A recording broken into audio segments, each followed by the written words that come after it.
Subscribe the channel and press the bell icon to never miss a video. اعوذ باللہ من الشیطان الرجیم بسم اللہ الرحمن الرحیم یا ایہا النبی قل لازواجک و بناتک و نساء المؤمنین یدنین علیہن من جلابیبہن ذالک ادنی ان یعرفن فلا یؤذین وکان اللہ غفورا رحیما لئن لم ینتہی المنافقون والذین فی قلوبہم مرض والمرجفون فی المدینۃ لنغرینک بہم ثم لا یجاورونک فیہا الا قلیلا۔ اے نبی، اپنی ازواج یعنی بیویوں سے اور اپنی بیٹیوں سے اور ایمان لانے والی عورتوں سے کہہ دو کہ اپنے اوپر اپنی چادریں یا اوور گارمنٹس کوٹ کو لپیٹ لیا کریں، یہ اس کے زیادہ قریب ہے کہ وہ پہچان لی جائیں اور پھر ستائی نہیں جائیں، اور اللہ تو ہمیشہ سے ہی ہے مغفرت فرمانے والا اور رحم فرمانے والا۔ اور اگر باز نہیں آئے منافق اور وہ جن کے دلوں میں روگ ہے، مرض ہے، اور مدینے میں شر پھیلانے والے اور افواہیں پھیلانے والے، تو ہم تمہیں ان کے پیچھے لگا دیں گے اور پھر وہ یہاں شہر میں تمہارے پاس بہت کم ٹھہر سکیں گے۔ یہی دو آیات پچھلی مرتبہ تلاوت ہوئی تھیں، سورہ الاحزاب کی آیت نمبر 59 اور 60۔ تفصیلات باقی ہیں، کچھ ظاہر ہے کہ پچھلی مرتبہ کا ریپیٹیشن بھی ہوگا۔ سورہ احزاب یہ جہاں تک حجاب، پردہ یا حیا، شرم و لجہ کے احکامات کا تعلق ہے، سورہ احزاب اور سورہ نور یہ دونوں کمپلیمنٹری صورتیں ہیں، ایک دوسرے کو مکمل کرنے والی اور احکامات ایک دوسرے کے کلیئر اور واضح کرنے والی۔ سورہ احزاب پہلے نازل ہوئی، سورہ نور اس کے بعد نازل ہوئی۔ یہ آیت جس سے یہ جلابیب، جس کا سنگولر یا ایک وچن واحد ہے جلباب، اس سے دو طرح کے تفسیر کرنے والے یا علماء دو طرح کے معنی لیتے ہیں جس میں یہ لفظ آیا۔ ایک گروپ یا ایک گروہ ایسا مانتا ہے، مختلف جو حدیثیں ہیں ان کی بنیاد پر، جو رسول اللہ صلی اللہ علیہ وسلم کے دور کے واقعات ہیں ان کی بنیاد پر، کہ حکم یہ ہے کہ چادروں کے پلو اپنے چہروں کے اوپر لٹکا لیا کریں، بڑی چادروں کے۔ اور شروع سے ہی دوسرا گروہ، ایک دوسرا گروپ مفسرین کا، علماء کا، فقہا کا، فقیہوں کا، یہ مانتا چلا آ رہا ہے کہ اس میں چہرے پر لٹکانے کا کوئی مفہوم نہیں ہے، کوئی معنی نہیں ہے اس کے اندر، بلکہ چہرے کا پردہ جو کریں ان کے لیے بہت اچھا ہے، شریعت نے لازم قرار نہیں دیا۔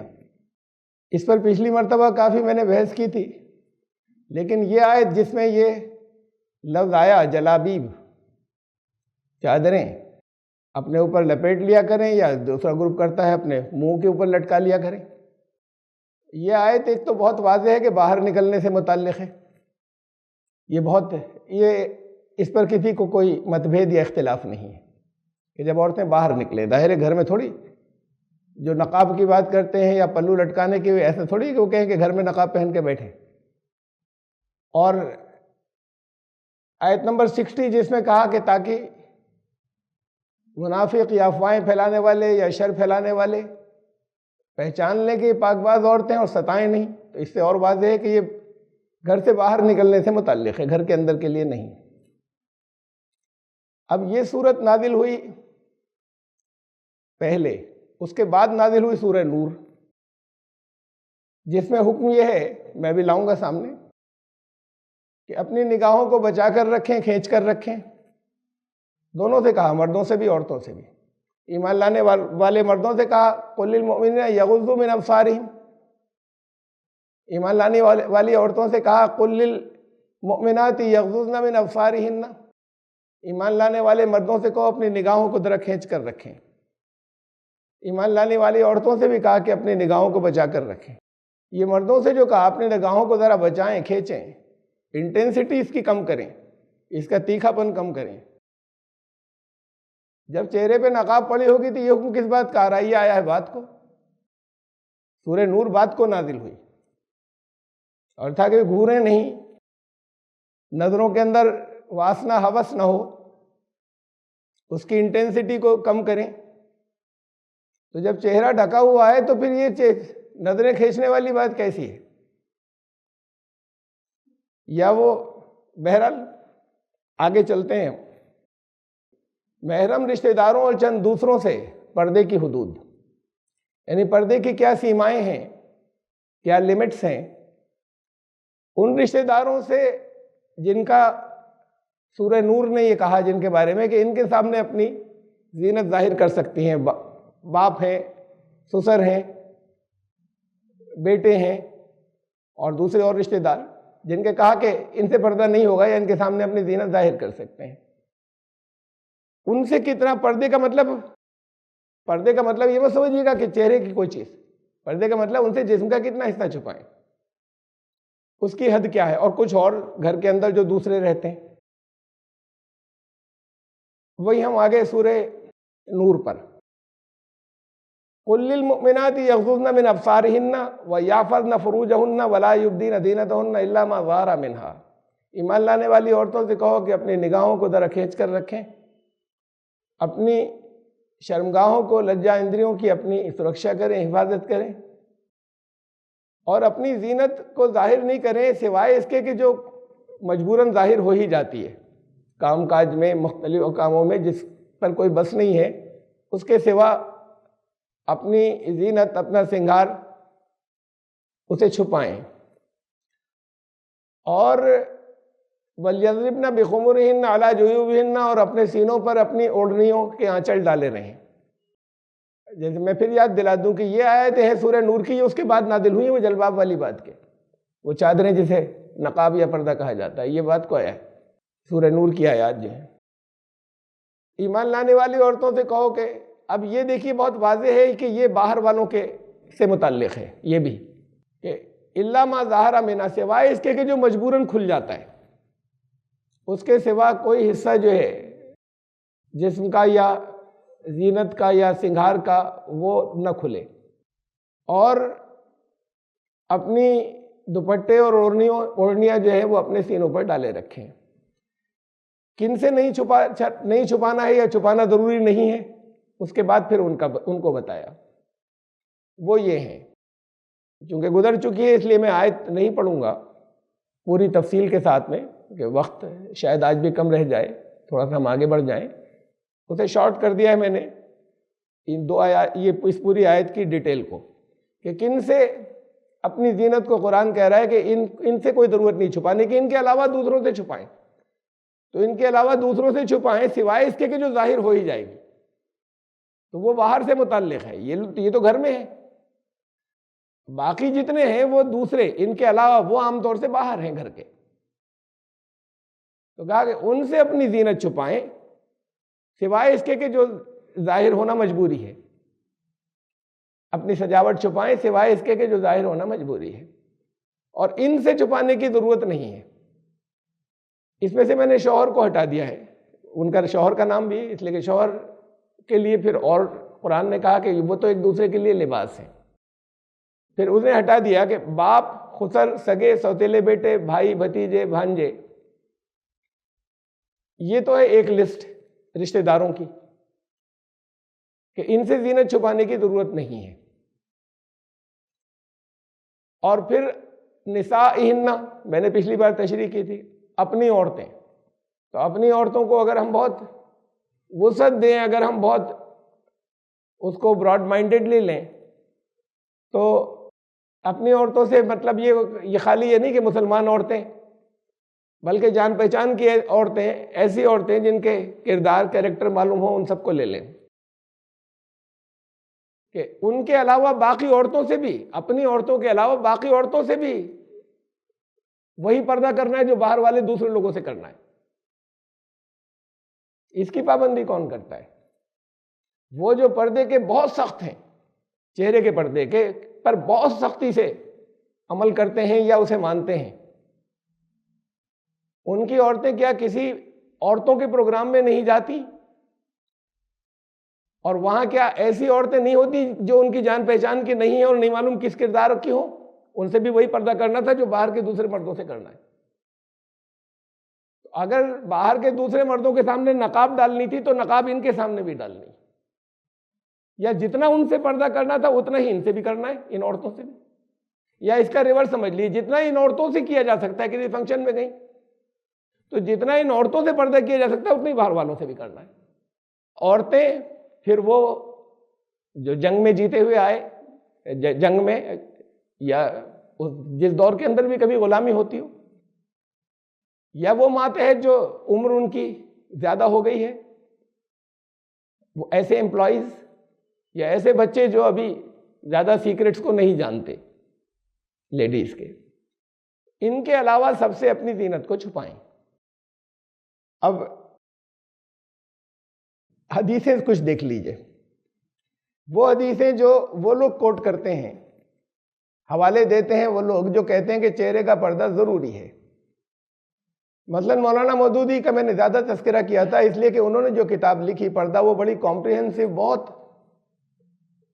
مفصل کتاب ہے۔ اتنی مفصل کتابیں دوسروں نے نہیں لکھی تفصیلی، جس میں بہت کچھ انہوں نے ثبوت دیے ہیں اس بات کے کہ چہرہ کا پردہ ضروری ہے۔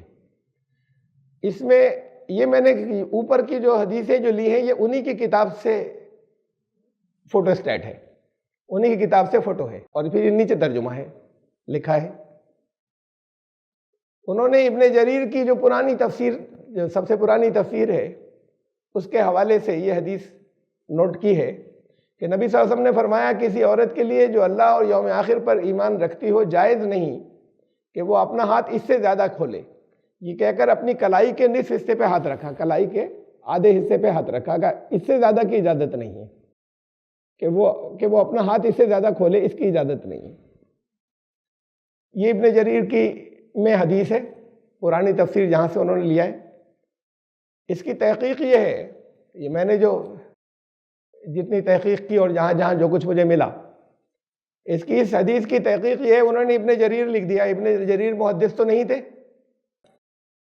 اس کی تحقیق یہ ہے کہ ابن جریر نے انہوں نے جو حدیث پیش کی ہے ابن جریر نے، قتادہ تھے ایک تابعی انہیں کہتے ہیں جو صحابہ کے بعد آنے والے لوگ ہیں، صحابہ سے ملے تھے، رسول اللہ صلی اللہ علیہ وسلم کو نہیں دیکھا انہوں نے، صحابہ کو دیکھا ہے انہوں نے، تو تابعی تھے قتادہ کے بارے میں سب محققین یہ کہتے ہیں جو تحقیق جنہوں نے کی کہ وہ مدلس تھے۔ مدلس کا مطلب حوالے کچھ کے کچھ کر دیتے تھے، اس کا نام کسی کا نام اس روایت میں جوڑ دیا، کسی کا متن اٹھا کے اس کے نام کے ساتھ میں جوڑ دیا، چاہے وہ اپنی یادداشت کی وجہ سے کرتے ہوں جیسے بھی کرتے ہوں۔ یہ ان کے بارے میں بہت عام بات تھی۔ نمبر 2 بات یہ کہ یہ تو ایک بات ہوئی کہ قتادہ نے یہ کہا، پھر وہ قتادہ نے یہ کہا کہ رسول اللہ صلی اللہ علیہ وسلم نے یہ فرمایا، وہ ان کے بیچ میں کوئی صحابی بھی ہوں گے نا، یہ قتادہ خود تو حضور صلی اللہ علیہ وسلم سے ملے نہیں تھے، تو پھر صحابی کا نام نہیں دے رہی ہے، درمیان میں غائب ہے ان کا نام، کہ یہ وہ واسطہ درمیان میں کہ انہوں نے کس سے یہ سنا۔ اب وہ ڈائریکٹ رسول اللہ صلی اللہ علیہ وسلم کا نام لے رہے ہیں، اور ساتھ میں پھر ان کی یہ کہ وہ ان کی چیزیں گڈمڈ ہوتی تھی ناموں اور ٹیکسٹ کی، متن کی۔ اس کی وجہ سے یہ حدیث جو ہے یہ بہت کمزور حدیث ہے، بہت زیادہ ضعیف حدیث ہے۔ ایک بات سمجھ لیں، میں اپنے بارے میں پہلے بھی عرض کر چکا ہوں کہ میں تو ضعیف حدیثوں پر عمل کرتا ہوں، یہ عمل کرنے کو صحیح سمجھتا ہوں۔ ضعیف کہہ کر چھوڑ نہیں دیتے تو ہمارے اہل حدیث بھائی چھوڑ دیتے ہیں، سلفی لوگ چھوڑ دیتے ہیں کہ ضعیف ہے، ہٹاؤ اسے، اور پھر اس موضوع میں خوب ضعیف حدیثیں استعمال کرتے ہیں۔ تو ضعیف حدیث تو لی جائے گی بشرطے کہ وہ قرآن سے نہ ٹکراتی ہو، واضح چیز سے، یا کسی صحیح حدیث سے نہیں ٹکراتی ہو، اور اگر کسی صحیح حدیث سے ٹکراتی ہوگی تب ضعیف اس سے احکام لینے، تو احکام پھر ضعیف حدیث سے نہیں لیے جائیں گے. ایک لا لینا ہے، رول لینا ہے، صحیح حدیث بھی موجود ہو، ضعیف موجود ہو، تو ضعیف کو نہیں لیا جائے گا. اب قرآن شریف کی تشریح میں تو متبھید ہے اور اختلاف ہے قرآن کی آیت میں، اس سے دونوں طرح کے معنی لوگ نکال رہے ہیں. لفظ جلباب سے یا جلابیب سے، چادریں کہ منہ پر لٹکائیں یا چادر اوپر سے اوڑھ لیں. پھر اب ہم حدیثوں ہی پر آئیں گے. یہ ضعیف حدیث ہے اور بہت ضعیف ہے. اس میں 2 نقص میں نے آپ کو بتائے اس حدیث کے اندر. دوسری مولانا مودودی نے یہ کوٹ کی ہے. اس کے ثبوت میں نبی صلی اللہ علیہ وسلم نے فرمایا کہ جب عورت بالغ ہو جائے تو اس کے جسم کا کوئی حصہ نظر نہیں آنا چاہیے سوائے چہرہ اور کلائی کے جوڑ تک، ہاتھ کے یہاں تک. اب یہ کلائی کا جوڑ یہ ہے، ہاتھ اور کلائی کا جوڑ. پہلے میں تھا یہاں تک آدھی کلائی، اس کا یہ اور چہرہ، اس میں چہرہ نہیں تھا اس روایت میں. تو روایتیں ہیں ہی مخدوش یا ضعیف، تو پھر یہ بہت آپس میں مختلف بھی ہیں. مولانا مودودی نے اس کے اندر ابو داؤد کا نام تو لکھا، یہ نہیں بتایا. یہ لکھنا چاہیے تھا انہیں ایک اچھے اسکالر کو کہ ابو داؤد کی جو حدیث کی کتاب ہے سنن ابی داؤد، یہ اس میں نہیں ہے. انہوں نے ایک الگ کتاب لکھی ہے مراسیل، جس میں کمزور حدیثیں، جن کا سلسلہ حضور صلی اللہ علیہ وسلم تک نہیں پہنچتا، بیچ میں جس کے لنک ٹوٹے میں، اسے مرسل حدیث کہتے ہیں. کہ کسی صحابی سے روایت کر رہے ہیں، وہاں تک نہیں جا رہی بات. رسول اللہ صلی اللہ علیہ وسلم کون سے صحابی ہیں جنہوں نے رسول اللہ صلی اللہ علیہ وسلم سے سنا، تو وہ جو انہوں نے ایک الگ مجموعہ اکٹھا کیا ہے، اس کا نام دے دیتے تو سارے میں یہ ہو جاتا ہے کہ یہ تو بہت کمزور بات ہے. تو مولانا نے یہ حوالہ نہیں دیا کہ ابو داؤد کی مراسیل سے ہے، ابو داؤد کو تو لکھا. تو یہ خاص طور سے انہوں نے حوالہ نہیں دیا، دینا چاہیے تھا انہیں. جیسے اس میں ہوتا ہے نا تبلیغی نصاب میں، یا وہ جو کتاب جو ہمارے تبلیغی بھائی جو ہیں ان کا بہت امپورٹنٹ بڑا ایک سلیبس ہے، وہ اس میں عربی زبان کے اندر لکھی ہوئی ایک روایت، اور عربی میں یہ بھی لکھا ہوا ہے کہ اس کی کوئی اصل نہیں ہے.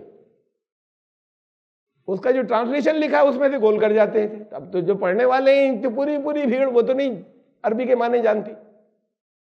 عربی میں تو انہوں نے لکھ دیا جیسے پوری ایمانداری سے ہم نے لکھ دیا، ہم نے تو دے دیا. اردو میں نہیں لکھتے اس بات کو.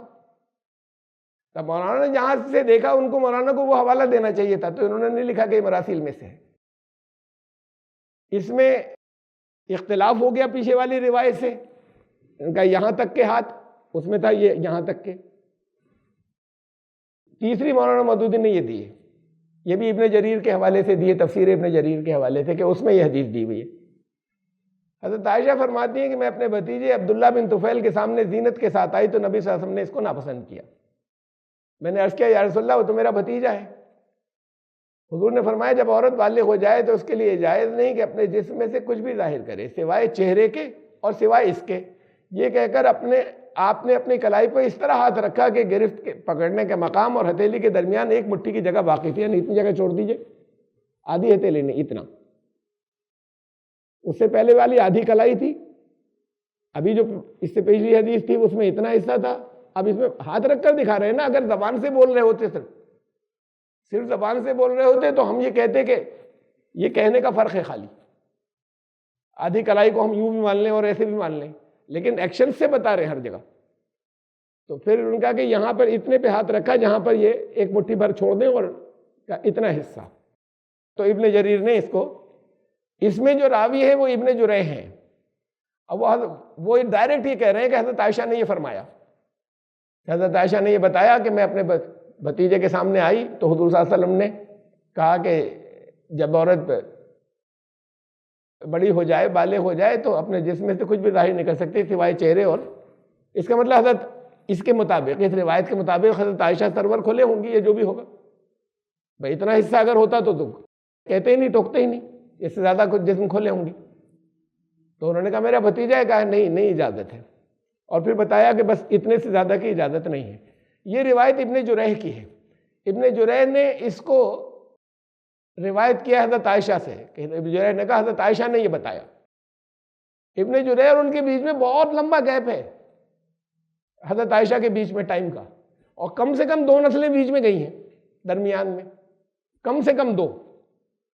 تو منیمم درمیان میں 2 واسطے ہونے چاہیے تھے کہ میں نے ان سے سنا، انہوں نے ان سے سنا، انہوں نے حضرت عائشہ کو یہ کہتے سنا، یہ سب غائب ہے. تو ایسی روایت جو ہے وہ بھی بہت حد درجے کی ضعیف ہوتی ہے. کہ اگر بالکل ہی کہیں کوئی صحیح حدیث نہیں مل رہی تب لیا جا سکتا ہے کہ شاید بھی مان لیں اسے، تو یہ بھی قابل قبول نہیں ہے. اس کی 2 کڑیاں کم سے کم بیچ میں غائب ہیں. یہ بہت بات کہیں، تابعی بھی نہیں ہے یہ. پھر یہ اگلی انہوں نے دی، مولانا مودودی نے جو اگلی نقل کی وہاں، حضرت اسما جو حضرت عائشہ کی بہن تھی، ایک مرتبہ بہت مشہور ہے، آپ لوگوں نے سنی ہوگی، اور یہ ہر پردے کی کتاب میں ہوتی ہے. حضرت اسما جو حضرت عائشہ کی بہن تھی، ایک مرتبہ آپ کے سامنے باریک لباس میں حاضر ہوئی تو حضور صلی اللہ علیہ وسلم نے اپنا منہ دوسری طرف پھیر لیا اور فرمایا، اے اسما، جب عورت بالغ ہو جائے تو جائز نہیں کہ اس کے جسم میں سے کچھ دیکھا جائے سوائے اس کے اور اس کے. یہ کہہ کر آپ نے چہرے اور ہتھیلیوں کی طرف اشارہ کیا. اس میں صرف ہتھیلیوں کا ذکر ہے، چہرہ اور ہتھیلیاں. یہ روایت جو ہے یہ بھی تقریباً غلط کے برابر ہے. اتنی موضوع روایت ہے، بہت مشہور ہو گئی ہے اس لیے کہ پردے کی سب کتابوں میں کوٹ کی جاتی ہے. ایک بات تو الگ ہو گئی کہ حضور صلی اللہ علیہ وسلم نے یہ کہا، اگر صحیح بھی ہوتی تو کہ بھئی جسم جھلک رہا ہے تو آپ نے یہ بتایا کہ نہیں، اس سے زیادہ جائز نہیں ہے. حضرت اسما کون ہے؟ حضرت عائشہ کی بہن. رسول اللہ صلی اللہ علیہ وسلم کی کون ہوئی؟ سالی. اور حضرت اسما کی طرف سے ان کا کیا رشتہ ہوا؟ بہن کے شوہر. یہ جو آپ نے لسٹ ابھی دیکھی تھی کہ کن کن کے سامنے زینت ظاہر کر سکتے ہیں، اس میں بہن کے شوہر نہیں ہے. تو حضور صلی اللہ علیہ وسلم نے یہ بتایا، جسم جھلکتا تھا اگر تو کہا کہ کپڑے ٹھیک سے پہنو، چہرہ کھول سکتی ہو اور ہاتھ کھول سکتی ہو. چہرے بھی ڈھکنے کو کیوں نہیں کہا کہ میرے سامنے تو تم چہرہ بھی ڈھکو گی؟ یہ تو وہیں سے ساری باتیں ختم ہو رہی ہیں. یہ تقریباً ہر پردے کی کتاب والا جو ہے، یہ جو پردے کو ضروری سمجھتے ہیں وہ اس کو دیتا ہے. یہ بہت مشہور ہے. تو یہ رشتہ جو ہے، جو قرآن نے جو بتایا تھا کہ جن رشتوں کے اندر پردہ ہونا چاہیے، یہ سالی کا اور ان کا یہ رشتہ اس میں سے نہیں ہے، تو ان سے پردہ ہونا چاہیے تھا. ان سے یہ کیوں کہا کہ خالی چہرہ کھولو اور ہتھیلیاں کھولو، باقی جسم کو ٹھیک سے ڈھکو؟ یہ تو ایک بات ہوئی. یہ تو وہیں سے ان کی دلیلیں غلط ہوتی جب اسے کوٹ کرتے ہیں. بہرحال یہ حدیث جو ہے یہ تقریباً غلط تک کی حد تک یہ ضعیف ہے. خالد بن دریق نے حضرت عائشہ سے یہ روایت کیا، اور خالد بن دریق محققین کہتے ہیں حضرت عائشہ سے کبھی ملے ہی نہیں. کہیں ثابت نہیں ہے کہ حضرت عائشہ سے کبھی بھی ملے ہوں، اور وہ روایت کر رہے ہیں کہ میں نے حضرت عائشہ سے سنا. اور پھر اس کے بعد خالد بن دریق سے قتادہ، وہی نام ابھی آیا تھا اس سے پہلے. خالد بن دریق جو ہے یہ اس کو کوٹ کیا ہے قتادہ نے. قتادہ کی پوزیشن یہ ہے کہ وہ مدلس تھے، یعنی ادھر کی باتیں، یعنی کسی چیز کا متن اور کسی چیز کی سند، یہ ایک دوسرے کی مکس اپ کر دیتے تھے. اور قتادہ سے سعید بن بشیر جو ہیں، ان کو قتادہ کو کوٹ کیا سعید بن بشیر نے. سعید بن بشیر کے بارے میں سارے محققین کہتے ہیں کہ بہت ضعیف ہیں. وہ ان کی چیزیں جو ہیں وہ لینا ٹھیک نہیں ہے. اب یہ سعید بن بشیر نے روایت کیا جو خود بہت ضعیف ہے کہ میں نے قتادہ سے سنا. قتادہ چیزوں کو گڑبڑ کر دیتے تھے، حدیث کی چیزوں کو. قتادہ کہہ رہے ہیں کہ میں نے خالد بن دریق سے سنا. خالد بن دریق کا حضرت عائشہ سے ملنا ہی ثابت نہیں ہے کہ خالد بن دریق کہہ رہے ہیں کہ حضرت عائشہ سے ملے. یہ حیثیت ہے اس حدیث کی. ایک دفعہ حضرت حفصہ بن عبد الرحمن حضرت عائشہ کے پاس ایسی حالت میں آئیں کہ ایک باریک دوپٹہ اوڑے تھی. اب یہ 2 عورتیں ہیں جو آپس میں ریلیٹو نہیں ہیں، لیکن جان پہچان کی عورتوں میں سے آ گئیں، ایمان لانے والی اچھی عورتوں میں سے آ گئیں. وہ آئیں، ایک باریک دوپٹہ اوڑے تھی. حضرت عائشہ نے اسے پھاڑ دیا، ایک موٹی اوڑھنی ان پر ڈالی. ویسے بات اچھی لگ رہی ہے، ٹھیک ہے، لیکن اسے حدیث نہ کہا جائے. کم امام مالک کے موطا کے اندر ہے. یہ روایت جنہوں نے بیان کی، یہ نام ایک خاتون کا ہے، اور یہ اسماء الرجال کے ماہر، یعنی جنہوں نے ناموں کی تحقیق کی ہے، امام ذہبی، وہ کہہ رہے ہیں کہ انہیں کوئی جانتا ہی نہیں یہ کون تھی. زندگی کی تحقیق تو بات کو کریں گے کہ سچی تھیں، کیسی تھیں، مستند تھیں یا نہیں تھیں. ان کو کوئی نہیں جانتا کون ہے. تو وہ ان کے نام سے ایک آ رہی ہے یہ. تو میں تو صرف یہ بتا رہا ہوں، یہ جتنی بھی انہوں نے یہ سمجھا کہ یہ اس میں دینا چاہیے، یہ اس میں دینا چاہیے، اس میں دے کر اپنی بات کو ثابت کریں، وہ بھی کسی ویلیو کی نہیں ہے وہ حدیث. اور پھر یہ کہ لاسٹ اپنے متن کے اعتبار سے آخری، اپنے ٹیکسٹ یا اپنی بات کے اعتبار سے درست ہے، لیکن اسے لیکن حدیث میں کہیں نہیں ہے، پورے حدیث کے ذخیرے میں یہ الفاظ کہیں نہیں آئے. لعن اللہ القاسیات العاریات، رسول اللہ صلی اللہ علیہ وسلم نے فرمایا کہ اللہ کی لعنت ان عورتوں پر جو لباس پہن کر بھی ننگی رہیں. اب یہ آپ کہہ دیں ٹھیک ہے، اگر آپ کہیں تو یہ مت کہیے کہ رسول اللہ صلی اللہ علیہ وسلم نے یہ فرمایا. آپ کہیں کہ بھئی لعنت ایسی عورتوں کے اوپر جو لباس پہن کے بھی ننگی رہیں، لیکن یہ فرمائیں کہ رسول اللہ صلی اللہ علیہ وسلم نے کہا کہ اللہ کی لعنت ان پر، یہ پھر ایک حدیث ہو گئی. اور حدیث کی کسی کتاب میں، دنیا کی کسی کتاب میں اس کا کوئی وہ نہیں ملتا وجود، ان الفاظ کی حدیث کہیں ہے ہی نہیں. مولانا مودودی نے بھی کوئی حوالہ نہیں دیا، بس خالی الفاظ لکھ دیے، کوئی حوالہ نہیں کہ کہاں سے لی انہوں نے. یہ جگہ جگہ کتابوں میں چھپتی رہتی ہے اور حوالہ کسی جگہ نہیں ہوتا اس کا، تو جگہ جگہ بس کتابوں میں ایسی چھپتی رہتی ہے. میں اس بات کو غلط نہیں کہہ رہا، لیکن بات یہ ہے کہ جو چیز جتنی وہ حدیثیں لوگ پیش کرتے ہیں کہ ان حدیثوں سے ہم یہ ثابت کر رہے ہیں، ان میں سے کسی کی کوئی حیثیت نہیں ان حدیث، اور اس لیے بھی نہیں ہے کہ اب اس کے مقابلے میں صحیح حدیث ایک اسے لے لیے، اور بھی بہت سی ہیں، میں نے ایک ہی لی تاکہ وقت بچے کچھ. ایک دفعہ حضور صلی اللہ علیہ وسلم اپنے غلام کے ہمراہ اپنی بیٹی حضرت فاطمہ کے یہاں تشریف لائے، کہ اپنے غلام کے ہمراہ اپنی بیٹی حضرت فاطمہ کے یہاں تشریف لائے. اس وقت حضرت فاطمہ کے پاس ایک ایسی چادر تھی کہ سر چھپاتی تھی تو پاؤں کھل جاتے تھے، پاؤں چھپاتی تھی تو سر کھل جاتا تھا. رسول اللہ صلی اللہ علیہ وسلم تشریف لائے اپنے غلام کے ساتھ، اور وہ بڑی پریشان تھی. اس ذہنی الجھن کو دیکھا تو فرمایا کہ تم کیوں پریشان ہو رہی، کوئی حرج نہیں ہے، اس لیے کہ اس میں بس تمہارا باپ ہے اور غلام ہے، باپ سے پردہ نہیں ہے، غلام سے نہیں ہے، تو تم پریشان کیوں ہو رہی ہو. ابو داؤد جو ہے اس میں یہ حدیث ہے، اور اس کے جو اوپر ہیڈنگ ہوتی ہے باب کا نام، وہ ہیڈنگ ہی انہوں نے اس کے اوپر یہ ڈالی ہے کہ غلام اپنی مالکہ کے بالوں پہ نظر ڈالتا ہے.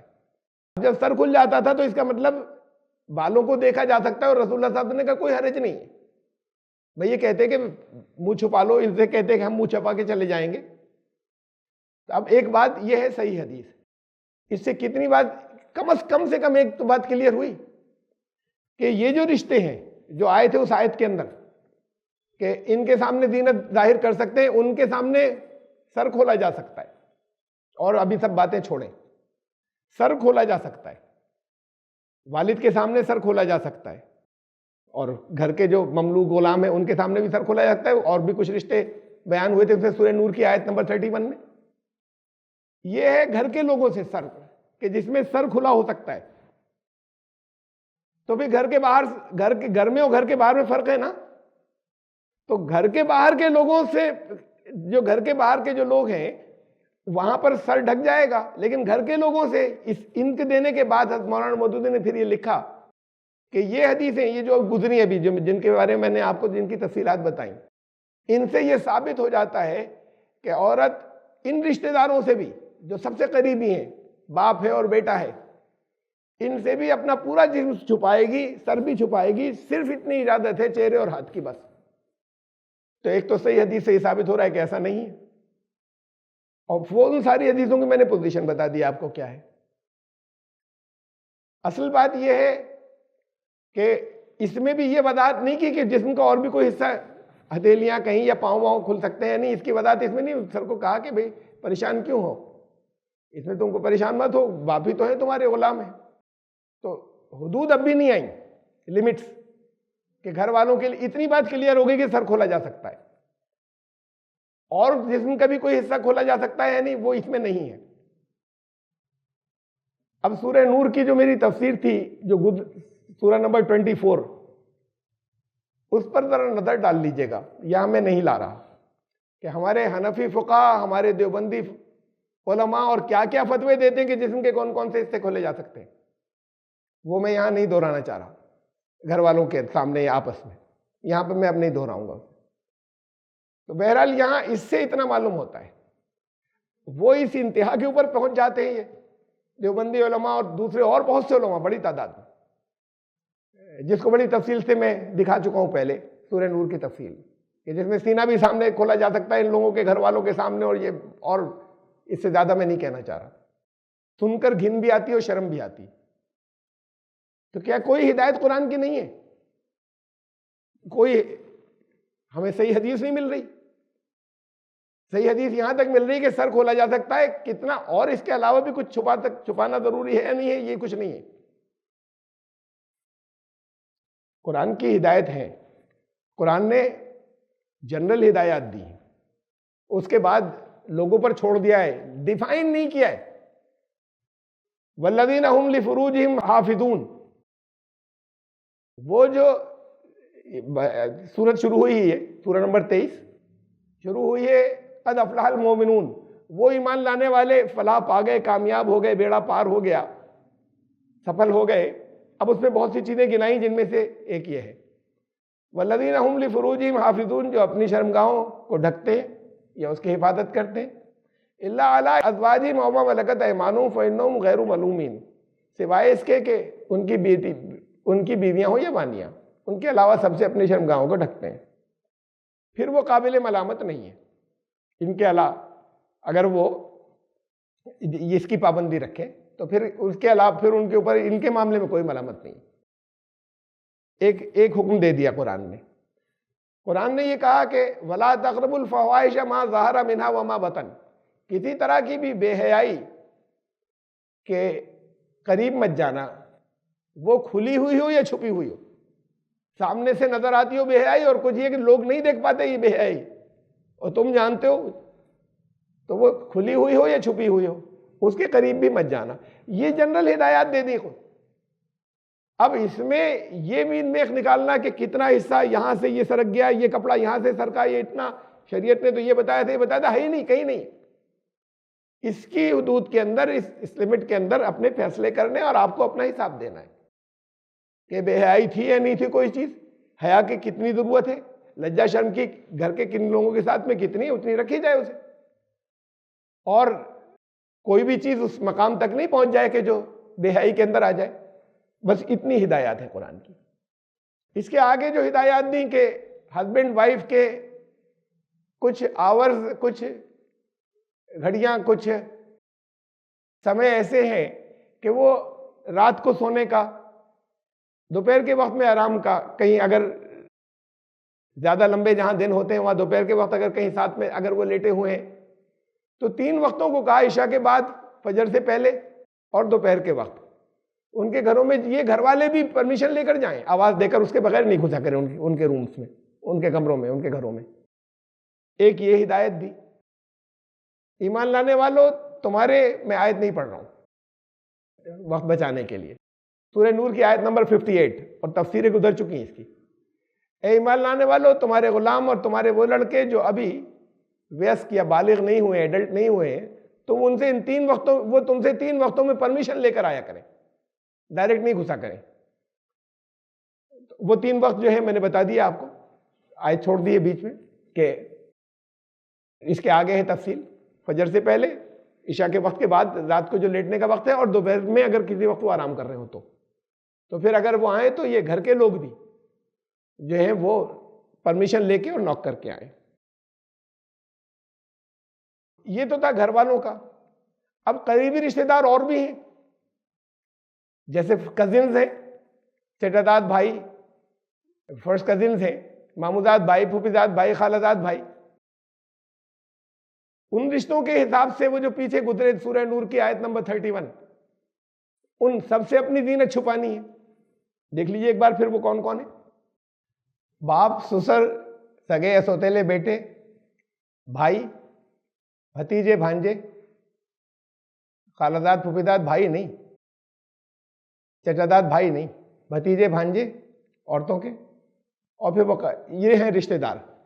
اتنے رشتہ داروں کے علاوہ باقی سب کو کہا کہ ان سے اپنا زینت اپنی چھپانی ہے، اپنی سجاوٹ چھپانی ہے، یا ان سے پردہ کرنا ان کے علاوہ. تو اب یہ جو آ رہے ہیں آگے کہ جو دوسرے اور قریبی رشتہ دار ہیں، جیسے میں نے کہا فرسٹ کزنس، اور بہت سے رشتہ دار ہیں جو گھر میں آتے جاتے رہتے ہیں، ہر گھر کے اندر آتے جاتے ہیں، تب بھی آتے جاتے تھے. ان سب سے پردہ کرنا ہے اس کے مطابق.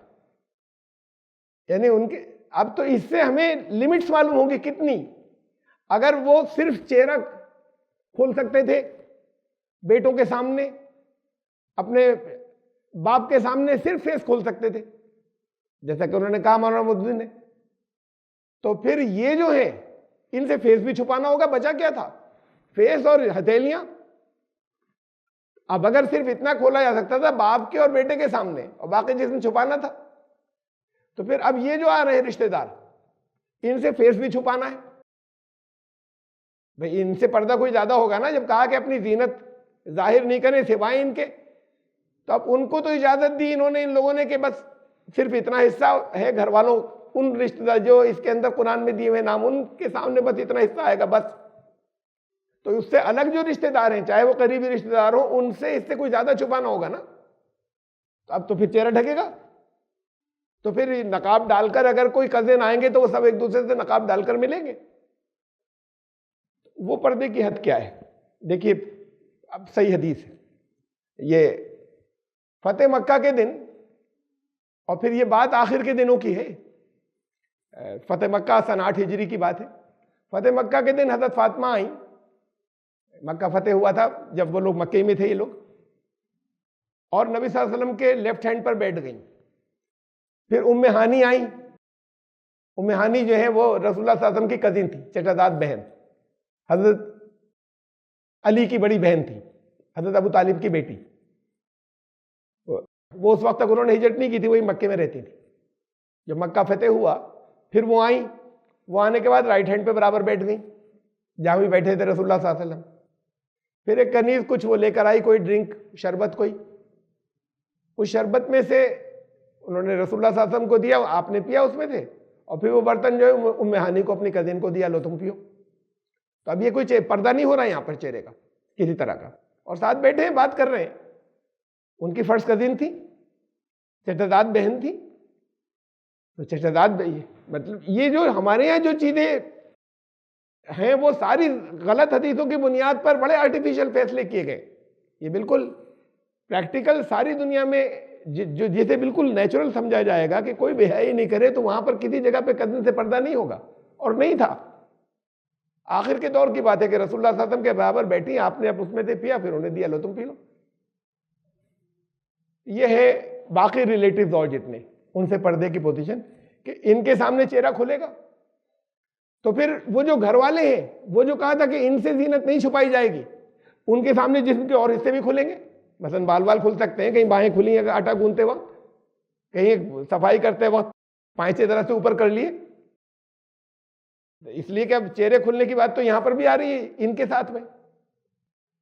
نیکسٹ, رشتہ داروں اور جان پہچان والوں سے میل جول. اب اور آگے کے رشتہ دار جو دور کے تھوڑے رشتہ دار ہوئے, یا بہت قریبی جاننے والے ہیں, یا دوست ہیں, یا وہ ہیں کہ جو بزنس کے اپنے ایسے لوگ ہیں جنہیں اچھی طریقے سے جانتے ہیں, ان سے ملنا جلنا, آنے جانے کی. کبھی ایسا ہوگا کہ کوئی میٹنگ ہوگی, کبھی کسی کے کہیں پر لنچ پر, ڈنر کے اوپر, کہیں کھانے پہ جانا ہوگا. کیا کیا حدود ہیں, کیا کیا اجازتیں ہیں. ایک بات یہاں پہ یہ کرنی ہے, اپنی نگاہوں کو بچا کر رکھیں. مطلب وہ ملے, سب سے مل سکتے ہیں. یہ نہیں کہا کہ چہرہ ڈھکنا ہوگا, اپنی نگاہوں کو کھینچ کر رکھیں.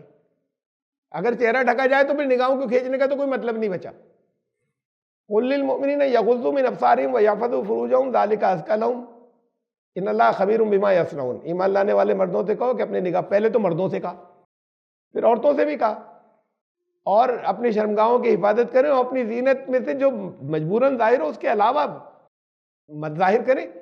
ایسا نہیں کہ کھلی بیٹھی وہاں پر ماڈesٹی کے لباس میں ہو, ڈھنگ سے ہو. اور اپنی ہے کیا ساتھ میں, وَلْيَضْرِبْنَ بِخُمُرِهِنَّ عَلَىٰ جُيُوبِهِنَّ, اپنے اوڑھنیاں یا آنچل, یا اپنے اوڑھنیاں یا دوپٹوں کے آنچل جو ہے وہ اپنے سینوں پر ڈالے رہے. سر ڈھکنے کی بات نہیں ہو رہی ہے, چہرہ ڈھکنے کی بات بھی نہیں ہو رہی ہے. یہ ہے باہر سے متعلق. تو باہر اگر گئے ہیں کہیں اور جگہوں پر, جانے کی اجازت ہے بھی کہ نہیں ہے, یہ تو صرف باہر نکلنا ہوا. لیکن کوئی میٹنگ ہے, کسی کے گھر کھانے پہ جانا ہے, تو درمیان میں اتنی بات اور کہی کہ اپنے پاؤں زمین اٹریکٹ نہیں کریں. ایک تو ماڈesٹی کے ساتھ میں, اور اٹریکٹ نہیں کریں. کہ ایسے چال ایسی ہے یا پاؤں ایسے مارنے کہ وہ دوسرے جو ہے ادھر خاص طور سے متوجہ، یہ چیزیں نہیں ہو، شریفانہ مہذبانہ بات ہو. یہ صرف اجازت ان کو ہے کہ جو بوڑھی عورتیں ہیں، والقواعد من النساء اللاتي لا يرجون نکاحا، کہ جو اب نکاح کی کوئی ان کا اب چانس نہیں کہ ان کا نکاح بھی ہو سکتا ہے، کہ ان کے لیے اس بات میں کوئی حرج نہیں ہے کہ وہ اپنے کپڑے کم کر لیں، کہیں اوپر کا اگر اوڑھنی ہے تو اتار کر رکھ دی انہوں نے. یہ صرف ان کے لیے اجازت ہے اور کسی کے لیے نہیں ہے. وہ بھی اگر پہنے رہیں تو زیادہ اچھا ہے. دوسرے گھروں کے لیے کیا بتایا کہ کہیں اگر جانا ہے، یہ تو بتا چکے نا سورہ نور میں، اگر تمہیں دوسروں کے گھروں پہ جانا ہے جو تمہارے اپنے گھر نہیں ہے، جا سکتے ہو، لیکن پہلے تو اپنا تعارف کراؤ گے باہر سے، میں کون ہوں، ایسی دھڑ سے نہیں گھسو گے. پھر گھر والوں پہ سلام بھیجو گے، یعنی زور سے سلام کیا، اطلاع دی، اور پھر پرمیشن اگر ملی بھی تب جاؤ گے. یہ تمہارے لیے جو ہے زیادہ پاکیزہ طریقہ ہے. اگر گھر میں کوئی نہیں ہو پھر مت انٹر ہونا. جب تک تمہیں پرائر پرمیشن نہ ہو کہ کوئی بھی گھر میں نہیں ہے تب بھی آپ بیٹھ جائیے گا. جب تک یہ پرمیشن نہیں ہو تو گھر میں کوئی نہیں ملے تو مت بیٹھنا. اب تو خیر گھر لاکڈ ہوتے، وہ معاشرہ جہاں پر کوئی چوری چکاری نہیں ہوتی، گھر کھلے ہوتے تھے، کوئی گھر لاک نہیں ہوتے تھے. کہا کہ اگر تم انٹر ہو اور کوئی نہ ملے تو پھر کوئی وہاں پر نہیں ہو، یا تمہیں معلوم ہے پہلے سے کوئی نہیں، تو جب تک پہلے سے پرمیشن نہیں ہو اور گھر والے ہیں، آپ نے آواز دی، اپنا نام بتایا، وَإِن قِيلَ لَكُمُ ارْجِعُوا فَارْجِعُوا، اور وہ کہیں کہ نہیں اس وقت نہیں مل سکتے، ہم واپس جائیے، تو شرافت سے واپس ہو جانا بغیر برا مانے. هُوَ أَزْكَىٰ لَكُمْ، یہی پاکیزہ طریقہ ہے. اور اللہ واللہ بما تعملون علیم، جو کچھ بھی تم عمل کرتے ہو اللہ اسے جانتا ہے. لَيْسَ عَلَى الْأَعْمَىٰ حَرَجٌ وَلَا عَلَى الْأَعْرَجِ حَرَجٌ وَلَا عَلَى الْمَرِيضِ حَرَجٌ وَلَا عَلَىٰ أَنفُسِكُمْ، اور اس بات میں کوئی معذور لوگ ہوں، اپنگ اپاہج، وہ اور تمہارے اوپر بھی اس بات میں کوئی حرج نہیں ہے. یہ دیکھیے آگے، ان تاکلوا من بیوتکم او بیوت آبائکم او بیوت امہاتکم او بیوت اخوانکم او بیوت اخواتکم او بیوت اعمامکم او بیوت عماتکم، کہ تم اپنے گھر چاہے کھانا کھاؤ، چاہے اپنے باپ کے یہاں کھاؤ، چاہے اپنی ماں کے یہاں کھاؤ. یہ باپ اور ماں کے الگ الگ کیسے ہیں؟ سوتیلے بھی ہو سکتے ہیں نا کوئی، تو سوتیلا باپ ہو یا سوتیلی ماں ہو تو الگ الگ ہوں گے، الگ ہو سکتے ہیں. تو چاہے اپنے باپ کے یہاں کھاؤ، چاہے اپنی ماں کے یہاں کھاؤ تم کھانا، یا اپنے بھائیوں کے یہاں کھاؤ، یا اپنی بہنوں کے یہاں کھاؤ، یا اپنے چچاؤں یا اپنی پھوپھیوں کے گھروں میں اگر کھانا کھاؤ، کوئی حرج نہیں ہے. یہ کیا بات ہوئی کہنے کی؟ دنیا میں کوئی بھی یہ بات سوچے گا کہ اس میں کوئی حرج ہے؟ تو یہ انسٹرکشن دینے کی کیا بات تھی کہ ان کے گھر کھانا کھا سکتے ہو؟ ابھی کھانا تو آپ کسی غیر مسلم کے گھر بھی کھا سکتے ہیں، کسی انجانے کے یہاں بھی کھا سکتے ہیں، اگر پردے میں بیٹھ کر کھانا ہے تو.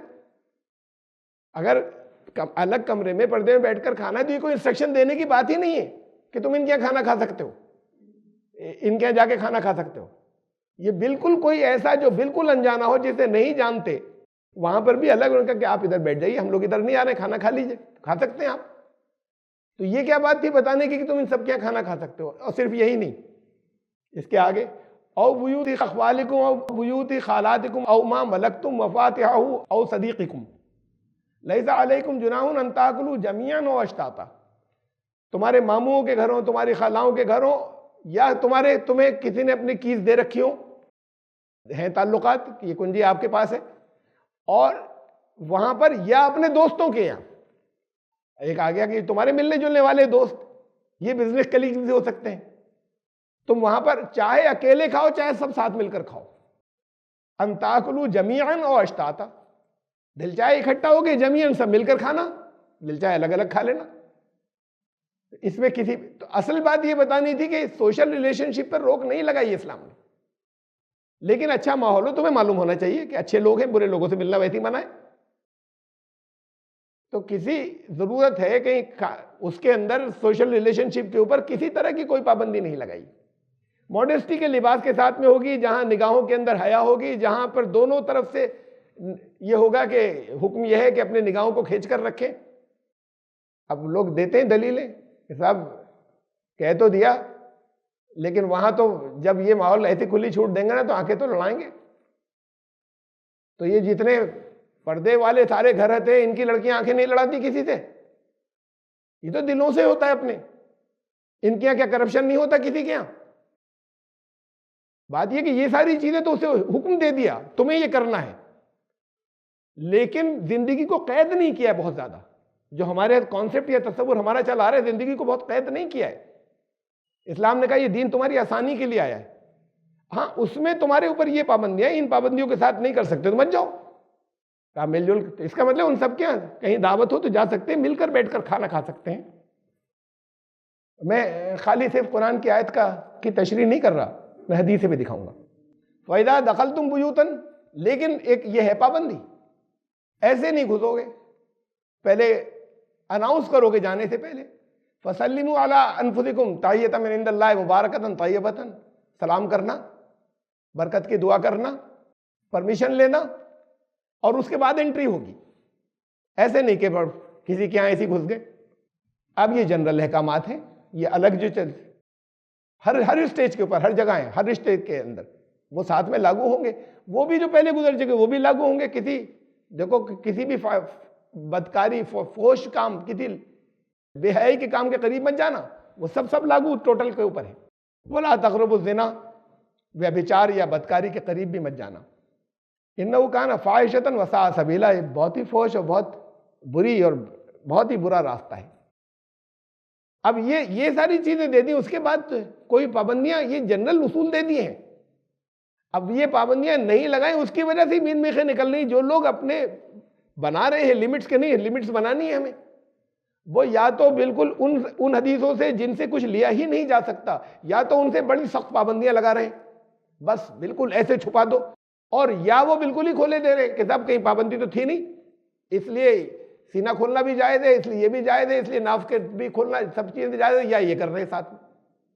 یہ بنیادی احکامات ہیں، یہ بنیادی چیزیں ہیں. انسان خود سمجھ سکتا ہے کہ فوش ہے نہیں ہے، اس کے قریب مت جانا، تمہیں اللہ کو حساب دینا ہے، حساب تم دو گے، بات ختم ہو گئی. یہاں پہ قانون تھوڑی آ رہا ہے درمیان میں. اب حدیثیں دیکھ لیجئے. حضور صلی اللہ علیہ وسلم ایک خاتون ام ورقہ سے ملاقات کے لیے ان کے گھر تشریف لے جایا کرتے تھے. رسول اللہ صلی اللہ علیہ وسلم نے ان کے لیے ایک مؤذن کا بندوبست بھی کیا تھا. ام ورقہ کو اجازت تھی کہ نماز میں اپنے گھر والوں کی امامت کر سکتی ہیں. وہ تو گھر والے تھے، لیکن رسول اللہ صلی اللہ علیہ وسلم جاتے رہتے تھے وہاں ان کے گھر، کوئی رشتہ دار نہیں تھی. ابو داؤد کی حدیث ہے.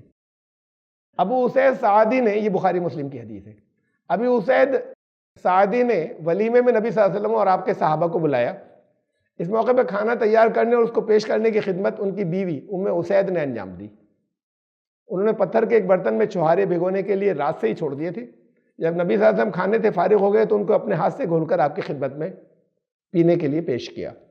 گھر کی لیڈیز سرو کر سکتی ہیں، اپنے مہمانوں کی سروس کر سکتی ہیں. گھر کی لیڈیز کوئی آنے والے مہمانوں کو، یہ جو برانڈ آپ کو بنا کر ملا ہے وہ اس برانڈ کا کہیں ہمارے پاس اس کے اندر کوئی وجود نہیں ہے صحیح حدیثوں کے اندر اور قرآن کے اندر. اور سب وہ غلط حدیثیں یا ضعیف ترین حدیثیں جو کوٹ کی جاتی ہیں. اور اچھے علم والے صحیح حوالہ نہیں دے، بغیر حوالے کے حدیث بتا رہے ہوتے چھاپ دی. معلوم ہے کہ ابو داؤد میں وہ نہیں تحقیق نہیں چھاپ رہے، بس لکھ دیا ابو داؤد کی مراسیل میں. اللہ کے رسول صلی اللہ علیہ وسلم نے حضرت فاطمہ بن قیس کو حکم دیا کہ ام شریک کی طرف منتقل ہو جائیں. اس سے پہلے کا سن لیجیے آپ. یہ میں نے بیچ کا حصہ لیا ہے ذرا سا. حضرت فاطمہ بن قیس، ان کو ان کے شوہر نے ڈیورس کر دیا، طلاق دے دی، اور اس کے بعد پھر وہ چلے بھی گئے باہر. جب چلے گئے تو اب عدت گزارنی تھی، اور ان کا گھر تھا مدینے کے بالکل باؤنڈری اور سبربز میں، جہاں آبادی کم تھی اور وہاں پر مطلب اکیلی عورت کا رہنا ٹھیک نہیں تھا. تو رسول اللہ صلی اللہ علیہ وسلم نے ان سے کہا کہ تم ام شریک کیا رہو جا کر، ام شریک دوسیہ. پھر فوراً ہی فرمایا ارے رہنے دو، وہاں مت جاؤ عدت گزارنے کے لیے، وہاں تو بہت مہمان آتے ہیں. کون مہمان؟ ان کے سب عزیز نہیں. ام شریک کے یہاں کثرت سے رسول اللہ کو مہاجرین آتے تھے، کھانے کی ضرورت ہوتی تھی، رسول اللہ صلی اللہ علیہ وسلم ان کے یہاں بھیج دیتے تھے. بہت کھانے کھلاتی تھی لوگوں کو، بہت فیاض تھی اور بہت شوقین تھی کھانے کھلانے کی. تو بہت لوگ آتے جاتے تھے حضور کے صحابہ وہاں. تو پھر کہا نہیں وہاں پہ عدت گزارو گی تو پھر تمہیں کسی وقت ایسا ہے کہ بھئی اپنی اوڑھنی اتار کے رکھ دی، یہ رکھ دیا، فری ہونے میں تو بہت ہی بالکل پابند ہو جاؤ گی کہ لوگ کافی آ جا رہے ہیں. تو پھر کہا نہیں وہاں مت جاؤ، ان کے پاس مہمان جو ہیں وہ بہت آتے رہتے ہیں، اس لیے تم اپنے چچا ابن ام مکتوم، یہ بلائنڈ تھے، نابینا، ان کے چچا بھائی، کہا تم ان کے یہاں گزار لو عدت، وہ تمہیں نہیں دیکھ پاتے نا، تم نے اوڑھنی اتار کے رکھ دی، پشال اتار کے رکھ دی، لیٹی بیٹھی، کوئی دقت نہیں ہوگی. تو انہوں نے اکیلی عورت نے جو عدت گزاری رسول اللہ صلی اللہ علیہ وسلم کہنے تھے وہ ان کی گزاری صرف دیکھ نہیں سکتے تھے وہ. اب اگر تنہائی میں دونوں رہتے ہیں اور وہ دیکھ نہیں سکتے تھے، یہ ان کے نفس کی پاکیزگی ہی تو تھی جس کے لیے وہاں پر اجازت دی تھی.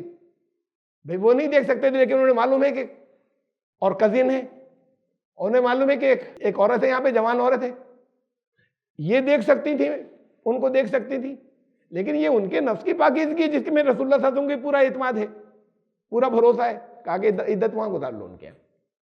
پہلے وہاں کہا ام شریک کیا چلی جاؤ. ام شریک جو ہے وہ ان کے ہسبینڈ نہیں تھے، شوہر نہیں تھے، تو پھر فوراً کہا کہ نہیں وہاں تو مہمان بہت رہتے ہیں، کھانا بہت کھلاتی ہیں، تمہیں دقت ہو جائے گی، یہاں پہ جا کر رہو، ان کے یہاں جا کر رہو. میں آپ کو یہ بتانا چاہ رہا ہوں کہ یہ سارا جو تصور ہمیں بنا کر دیا گیا ہے وہ نہیں ہے، بہت نیچرل، بہت فطری ہے. اور احکامات دیے ہوئے ہیں کہ کیا کیا چیزیں تمہیں کن کن چیزوں سے بچنا ہے، اس کی احتیاط کرو. نہیں کر سکتے مت جاؤ. اس سے آگے بڑھ کر کوئی کرتا ہے کہ نہیں ہمیں اپنے چہرہ ضرور کریں، بہت اچھی بات ہے، واجب نہیں ہے، لازم نہیں ہے. یہ قیدیں دین نے لگائی نہیں ہے، کسی صحیح حدیث میں نہیں ہے. کہ حدیثیں اور کون سی آتی ہیں؟ امہات المومنین کی ہیں، بہت ہیں. تو پھر جو حدیثیں دیتے ہیں، جو صحیح جو دیتے ہیں وہ دیتے ہیں امہات المومنین کی، نبی صلی اللہ علیہ وسلم کی ازواج کی، وائس کی. قرآن کہہ چکا ہے ان کے لیے کہ ان کے لیے الگ احکامات ہیں، ان سے تو کچھ مانگو گے بھی تو حجاب کے پیچھے سے مانگو گے، عام ایمان لانے والی عورتوں کو نہیں کہا. تو ان کے لیے تو یہ احکام تھے، ان کے احکامات جو ہیں وہ فٹ کر دیتے ہیں، اور کہ یہ عام عورتوں کے لیے. اور اس کے علاوہ بھی کچھ اور مثالیں بھی تو لائیے. امہات المومنین کے علاوہ وہ نہیں لا پا رہے ہیں کہیں سے، جتنی لا رہے ہیں وہ سب ان سے کہ جو ضعیف یا غلط روایات ہیں. اور ہو سکتی ہے کچھ، بات اس کی نہیں ہے کہ نہیں ہوں گی، ہو سکتی ہے جو امہات المومنین کو دیکھ کر، حضرت فاطمہ کو دیکھ کر وہ کہیں ہم بھی ذرا بہت محتاط رہیں گے، بہت زیادہ ہم کوشش رہیں گے، احتیاط رکھیں گے، ہم بھی اپنے چہرے کا پردہ کریں گے. تو کرتی ہوں گی، کچھ کرتی ہوں گی، یہ یقین ہے مجھے. لیکن یہ مثالیں نہیں لا پا رہے ہیں ہسٹری میں سے. جتنی لا رہے ہیں وہ سب وہ ہیں جو جس کی کوئی حیثیت نہیں ہے، جو جن روایات کی. اب رسول اللہ صلی اللہ علیہ وسلم نے فرمایا، اس کے آگے دیکھیے، یہ ہے سب بات باہر سے جو گھروں میں آ رہے ہیں دوسرے لوگ، یہ لوگ کہیں پر باہر جا رہے ہیں، یہ سب اس کے اندر عزیز بھی ہیں، اس میں وہ بھی ہیں جنہیں جان پہچان ہو. جو آئے گا جب اچھے پاک باز گھر والے ہیں تو وہ کسی ایسے غیرے کو، لفنگوں کو نہیں آنے دیں گے، وہ اجازت ہی نہیں دیں گی. رسول اللہ صلی اللہ علیہ وسلم نے فرمایا خبردار عورتوں کے پاس تنہائی میں مت جاؤ. یہ منع کیا تھا کہ مرد و عورت اکیلے نہیں رہیں تنہا. کسی یہ ضروری نہیں کہ لوگوں کی نظروں میں ہو، یہ ضروری نہیں ہے کہ باتیں بھی سنیں ان کی لوگ، وہ باتیں کو اپنی کچھ کر سکتے ہیں جو کوئی نہ سنے، لیکن نظروں میں رہیں. تنہائی میں مت جاؤ. انصار میں سے ایک شخص نے پوچھا یا رسول اللہ دیور یا جیٹھ کے متعلق کیا ہے؟ فرمایا وہ تو موت ہے. مطلب یہ کہ بہت فرینک ہوں گے وہ تو، اب تنہائی میں ہیں، اکیلے ہیں. اس سے بات کیا نکلی؟ یعنی کہ اس قریبی رشتوں سے دور کی بات کہہ رہے ہیں، وہ تنہا نہ رہیں. اس میں سے یہ زیادہ قریبی جو تھا یہ پوچھ لیا ایک صحابی نے، تو انہوں نے کہا نہیں یہ تو بہت زیادہ رسکی ہو جائے گا. تنہائی میں نہیں جائیں، ملنے کو منع نہیں کیا ہے، چہرہ چھپانے کو نہیں کہا ہے. ملنے کو منع نہیں کیا، چہرہ چھپانے کو نہیں کہا. یہ کہ تنہائی میں دونوں نہیں ملیں. اور ان کے علاوہ کی جنرل بات کہی تھی، اس میں سے صحابہ نے ان دو کا نام لے لیا، تو انہوں نے کہا یہ اس سے زیادہ رسکی ہے، نہیں ان سے کم رسکی کون ہے؟ پھر اور دوسرے عزیز رشتے دار تنہائی میں نہیں ملے. یہ بخاری کی حدیث ہے.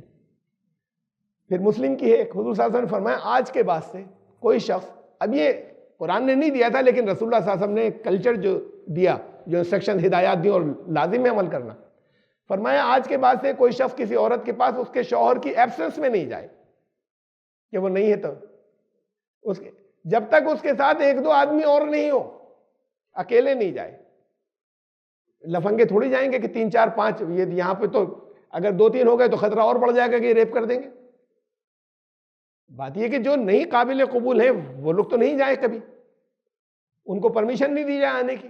لیکن جن کا کیریکٹر اور جن کے بارے میں اچھی طریقے سے معلوم ہے، اکیلے کو مت آنے دو. ہسبینڈ نہیں ہے، دوسرے آ سکتے ہیں لوگ ایک سے. اسی لیے مہمان جاتے تھے، وہ کھانے کھاتے تھے، بہت سی صحابیات کھانے کھلاتی تھی. کہا کہ آج یہ مسلم کی ہے، مسلم کتاب السلام، کہ آج کہ جب تک اس کے ساتھ ایک یا دو اور لوگ نہیں ہو تو اکیلے نہیں جائے آج کے بعد سے کوئی کسی، اگر ہسبینڈ نہیں ہو کسی کا تو۔ حافظ ابن حجر کا بیان ہے کہ حضرت شفا بنت عبداللہ انہوں نے ایک تہمد اور ایک بستر رسول اللہ صلی اللہ علیہ وسلم کے لیے رکھ چھوڑا تھا۔ لمبے دن ہوتے تھے، گرمیاں ہوتی تھی، کئی جگہ ایسی تھی جہاں رسول اللہ صلی اللہ علیہ وسلم جاتے تھے، اب اپنی جگہ تک آنا، تو کئی گھر ایسے تھے کہ جہاں پر آپ بیچ میں رک کر دوپہر کے وقت میں آرام کر لیتے تھے، جس میں سے ایک حضرت شفا بن عبداللہ کا گھر تھا۔ ایک تہمد اور ایک بستر، یہ کوئی قریبی مطلب محرم رشتہ داروں میں سے نہیں تھی۔ حضرت شفا بن عبداللہ نے ایک تہمد اور ایک بستر حضور صلی اللہ علیہ وسلم کے لیے رکھ چھوڑا تھا۔ آپ کبھی کبھی دوپہر کو ان کے گھر آرام فرماتے تھے۔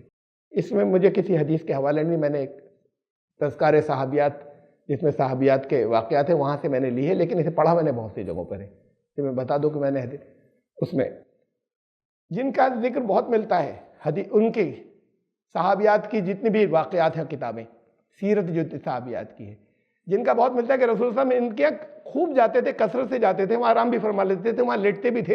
ان میں حضرت ام سلیم ہے، حضرت ام حرام ہے۔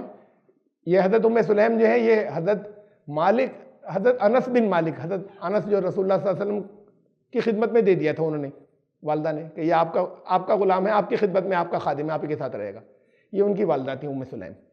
رسول اللہ صلی اللہ علیہ وسلم ان کو بہت ریگارڈ کرتے تھے، بہت محبت کرتے تھے ان سے، حضرت انس کی والدہ سے، ان کے یہاں جاتے تھے۔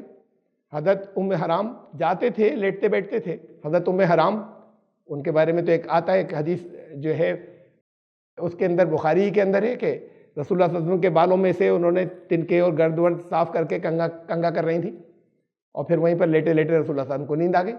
پھر ایک لمبی ہے کہ پھر انہوں نے کیا رسول خواب دیکھا، بتایا، آگے کے کچھ حالات تھے۔ ام الفضل یہ حضرت عباس کی اہلیہ تھی، چچا تھے، یعنی چچی تھی رسول اللہ صلی اللہ علیہ وسلم کی، عمر میں بہت زیادہ نہیں تھی لیکن چچی تھی رسول اللہ صلی اللہ علیہ وسلم۔ حضرت عباس خود عمر میں بہت زیادہ نہیں تھے، حضور صلی اللہ علیہ وسلم کے چچا جو تھے۔ ام الفضل شفا بنت عبداللہ جن کا نام بھی آیا، اسما بنت عمیس اور اسما بنت ابو بکر، یہ وہ ہیں جو سالی۔ ان لوگوں کا ان کا بہت تذکرہ ملتا ہے مختلف، اگر ہم سیرت کی کتابیں جو صحابیات کی سیرت ملتی ہے کہ حضور صلی اللہ علیہ وسلم ان کے ہاں یہ اتنی خواتین کا ملتا ہے کہ ان کے ہاں اکثر جایا کرتے تھے۔ ایک واقعہ اور سن لیجئے، بہت اہم، اس پہ بڑی بحثیں چلی ہیں۔ حج کے سفر میں ایک ہی حج کیا رسول اللہ صلی اللہ علیہ وسلم نے، حج میں ان کے پیچھے بیٹھے ہوئے تھے رسول اللہ صلی اللہ علیہ وسلم کے حضرت فضل بن عباس، حضرت عباس جو چچا تھے ان کے لڑکے، نوجوان تھے، یوتھ، حضرت رسول صلی اللہ علیہ وسلم سے کم عمر تھی، بہت خوبصورت تھے۔ ایک عورت آ کے کچھ مسائل پوچھنے لگی وہاں رک کر، تو ان کی نظریں گڑ گئیں اس عورت کے چہرے پر۔ عورت بھی خوبصورت تھی، ان کی نظریں گڑ گئیں ادھر، ایسا تھے جیسے نگاہوں میں کچھ انٹرسٹ یا دلچسپی ہو۔ تو رسول اللہ صلی اللہ علیہ وسلم نے ان کا چہرہ گھما دیا پیچھے کر کے، منہ دوسری طرف پلٹا دیا۔ پھر وہ بات کر رہے تھے، پھر محسوس ہوا کہ اب وہ پھر ادھر دیکھ رہے ہیں، تو پھر 3 بار کیا ایسا کہ ان کا چہرہ ادھر پھیر دیا۔ اچھا، واقعے کا کوئی انکار نہیں کر سکتا ایسے جس سند کے ساتھ میں یہ واقعہ ہے۔ اب اس پر جو پردے والے جو اعتراض کرتے ہیں، جو پردہ ضروری سمجھتے ہیں، وہ کہتے ہیں حج کے سفر میں عورتوں کو اجازت نہیں ہے کہ منہ ڈھکیں۔ جو پردہ کرنے والی ہیں ان کے لیے بھی حالت احرام میں، جب احرام کی حالت میں ہو جتنے دن، اتنے دنوں چہرہ ڈھکنے کی اجازت نہیں ہے۔ یہ بالکل کلیئر ہے، بات سب مانتے ہیں۔ تو انہوں نے کہا کہ وہ اگر چہرہ کھولے بھی تھی تو کیا ہوا؟ اس لیے کہ بات یہ آ رہی ہے کہ اس سے نہیں کہا نقاب ڈالو، ان کا منہ پھیر دیا، اس سے کہتے ہوئے نقاب ڈالو، اپنی چادر لمبی کرو، کہ حج میں اجازت نہیں ہے فیس ڈھکنے کی۔ تو پھر اس کے اوپر بڑی لمبی تفصیل کے ساتھ میں وہ پوری روایت انہوں نے پیش کی کہ پورا واقعہ کیا تھا۔ یہ پیش کی انہوں نے جو اپنے اس وقت کے جو سب سے بڑے حدیث کے اسکالر گزرے، انڈسپیوٹڈ سب سے بڑے، شیخ ناصر البانی، انہوں نے پورا واقعہ لکھا ہے کہ نہیں یہ کب کہاں بڑی حدیث کے اندر کے، پھر کہاں گئے حضرت فضل بن عباس کو بٹھائے، پھر حضور صلی اللہ علیہ وسلم وہاں گئے، پھر رمی جمرات کی پتھر کنکریاں، پھر وہاں سے آئے اور پھر قربانی کے لیے جا رہے تھے۔ اس وقت کا یہ واقعہ کہ وہ عورت آئی، اس وقت احرام کھل چکا ہوتا ہے۔ جب وہ رمی جمرات کے بعد قربانی ہوتی ہے تو قربانی کے وقت احرام کھولا جا چکا ہوتا ہے، تو حالت احرام میں نہیں تھی۔ اگر پردہ ضروری ہوتا تو وہ حضور صلی اللہ علیہ وسلم یہ کہتے کہ اس عورت سے کہتے منہ ڈھکو اپنا، اس کا منہ نہیں ڈھکوایا، ان کی نگاہیں پھیری، قرآن نے کہا اپنی نگاہوں کو کھینچ کر رکھو، یہ نہیں کر رہے تھے احتیاط، ان کا چہرہ ہٹایا کہ مت دیکھو ایسے، اس کا منہ نہیں ڈھکا۔ اس سے کہتے نا کہ تم اپنا منہ وہ نہیں کر رہی ہوگی، ایسے نہیں دیکھ رہی ہوگی، ورنہ اس کے لیے بھی یہ ہدایت تھی، یہ پابندی تھی۔ 3 بار ان کا منہ پھیر دیا، اور اس عورت سے نہیں کہا کہ تمہیں اپنا چہرہ ڈھکنا چاہیے۔ یہ حالت احرام میں نہیں تھی وہ عورت، اس وقت کے ذکر ہے، قربانی کے وقت کی بات ہے، جس وقت وہ احرام جو ہے وہ ختم ہو چکا ہوتا ہے، اور اس وقت کے لیے یہ وہ حکم نہیں رہتا کہ جو ڈھکنا چاہیں ڈھک سکتی نہیں۔ یہ اتنی چیزیں میں نے آپ کے سامنے رکھی، اصل میں بہت واقعات اور ہیں، اب بھی وقت آگے بڑھ گیا، میں سارے یہاں پر رکھ نہیں سکتا تھا۔ لیکن پھر اس کے بعد اب یہ آ رہی ہے، یہ جو آیت تھی، اب باہر نکلنے سے متعلق 2 طرح کی سچویشن ہیں۔ ایک وہ جو سیف ہے، بالکل کوئی پریشانی نہیں ہے، کوئی کسی جگہ رسک نہیں ہے، کوئی لچے لفنگے نہیں ہیں، جگہ ہمارے ساتھ جو لوگ جا رہے ہیں وہ بھی، اور باہر کے لوگ بھی سیف ہیں۔ ایک ایسے ماحول کے لیے کیا حکم ہے؟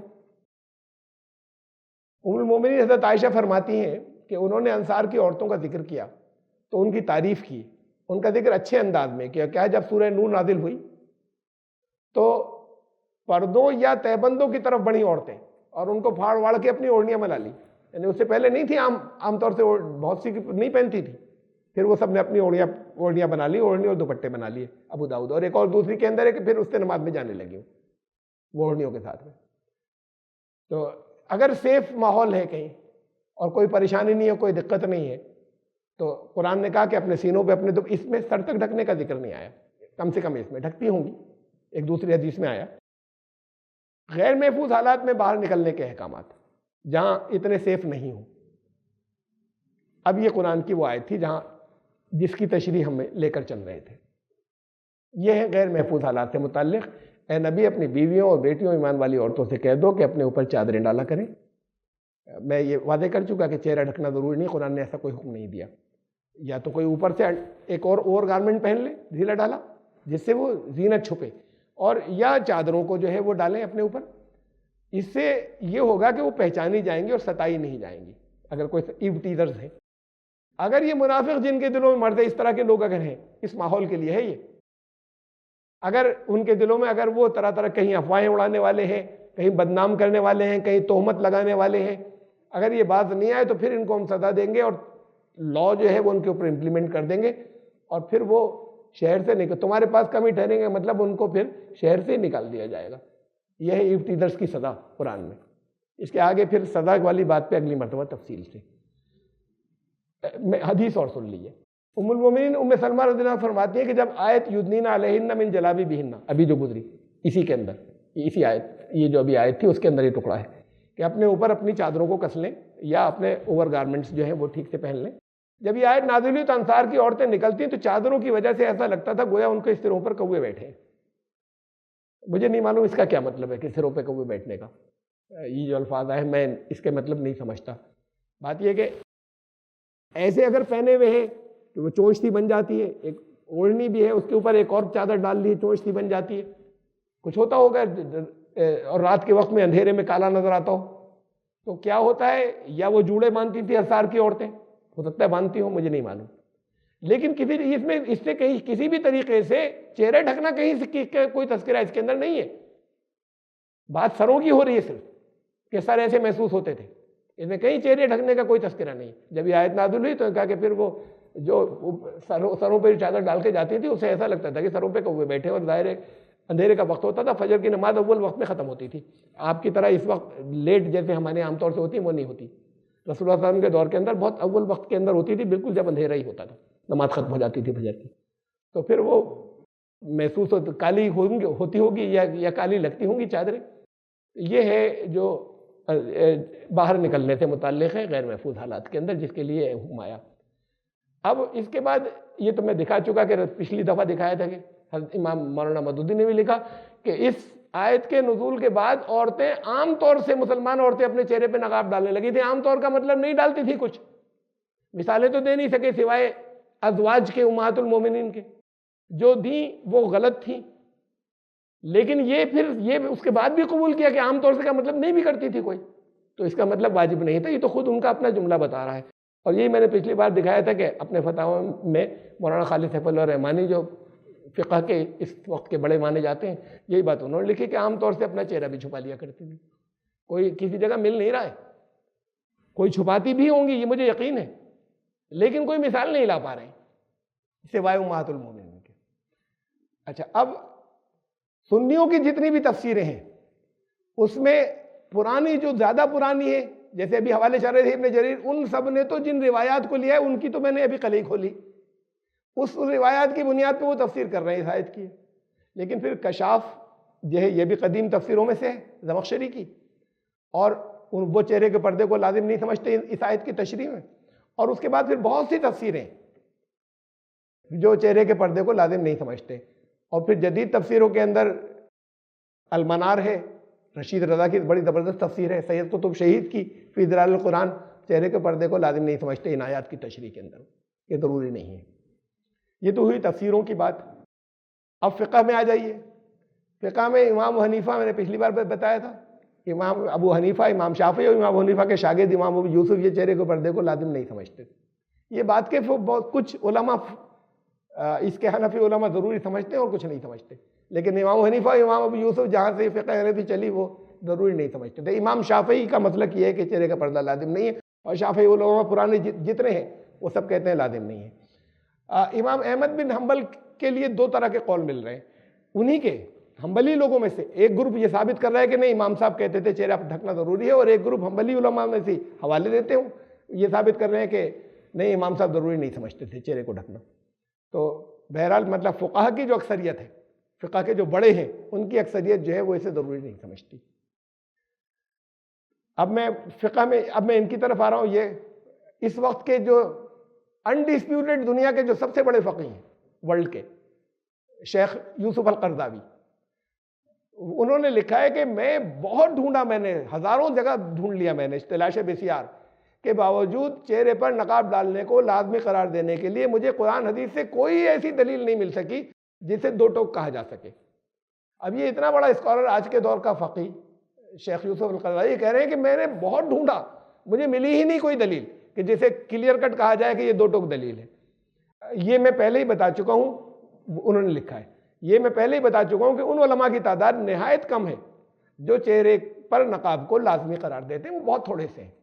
آپ کو بہت مل جائیں گے، اس لیے کہ جنہیں آپ علماء کہہ رہے ہیں انہیں تو وہ علماء مانتے نہیں. وہ تو جس لیول پر بات کر رہے ہیں اس لیول کے علماء کی بات کر رہے ہیں کہ بہت تھوڑے سے علماء ہیں جو یہ کہتے ہیں کہ وہ چہرے پر پردہ، ورنہ اکثریت، بڑی اکثریت جو ہے وہ اس کو لازمی نہیں سمجھتی.